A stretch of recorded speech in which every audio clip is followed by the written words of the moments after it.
Okay, in this session we will discuss about the electric bell. We are quite familiar with an electric bell. It has an electromagnet in it. Let us see how it works. इस session में हम electric bell के बारे में पढ़ेंगे.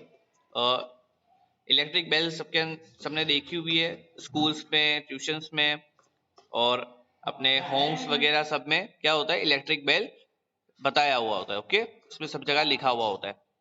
Now in figure 14.20 you can see that a electric bell is given. In electric bell it consists of a coil of wire wound on an iron piece.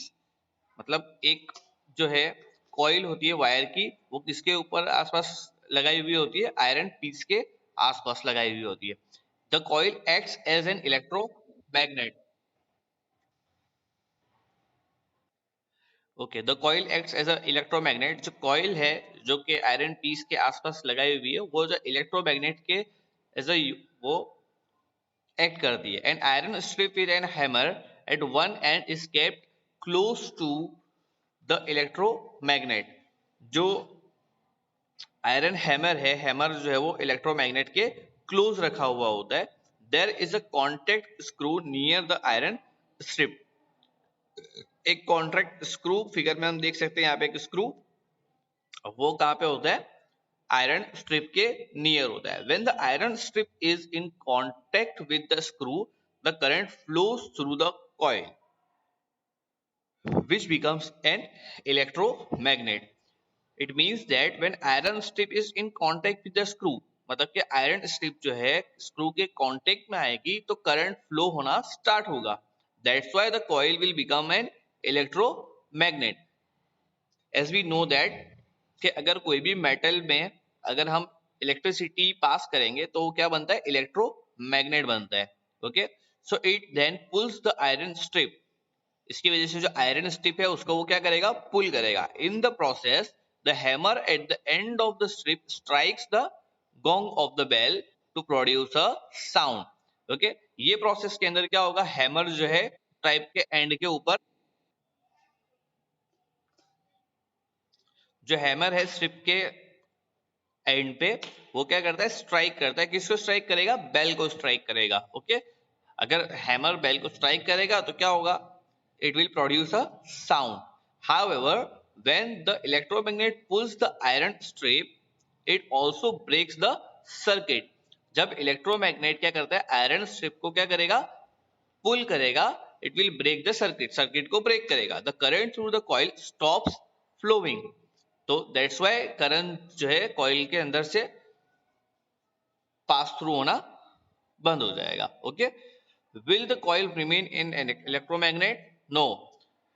When in upper activity 14.3 we have discussed that when we stop the electricity, the electromagnet will not remain the electromagnet, it will be the simple metal. The coil is no longer an electromagnet, it no longer attracts the iron strip. Okay, if it will not be the electromagnet, it will not attract anything. Okay, in this case of electric bell, it will not attract iron strip. The iron strip comes back to its original position and touches the contact screw again. Okay, so that's why if it will not attract, मतलब ये attract नहीं करेगा तो iron strip क्या करेगी, उसकी original position में वापस आ जाएगी और किसको टच करेगी, स्क्रू को टच करेगी. This completes the circuit. Okay, the current flows in the coil and the hammer strikes gong again. Okay, this process is repeated in quick succession. The hammer strikes the gong every time the circuit is completed. This is how the bell rings. मतलब जब जब circuit complete होगी तब तब क्या होगा, hammer जो है वो गॉन्ग को स्ट्राइक करेगा. That's why sound will be produce. और जैसे जैसे अगर सर्किट इनकम्प्लीट होगी, ब्रेक होगी, वैसे वैसे हैमर जो है उसको टच नहीं करेगा और साउंड प्रोड्यूस नहीं होगा. इस तरीके से इलेक्ट्रिक बेल काम करती है. Now what do you learn in this session? The point number 1, it is convenient to represent electric compounds by symbol.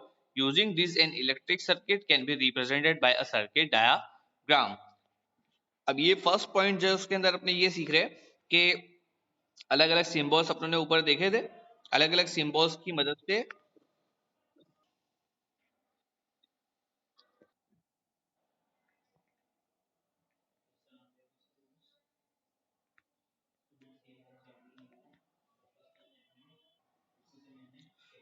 wires made from some special materials melt quickly and break when large electric currents are passed through them. These materials are used for making electric fuses, which prevent fires and damage to the electric appliances.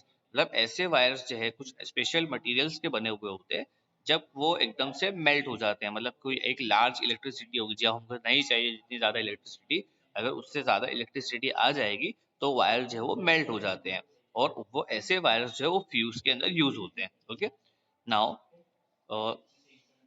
New point, when an electric current flows through a wire it behaves like a magnet.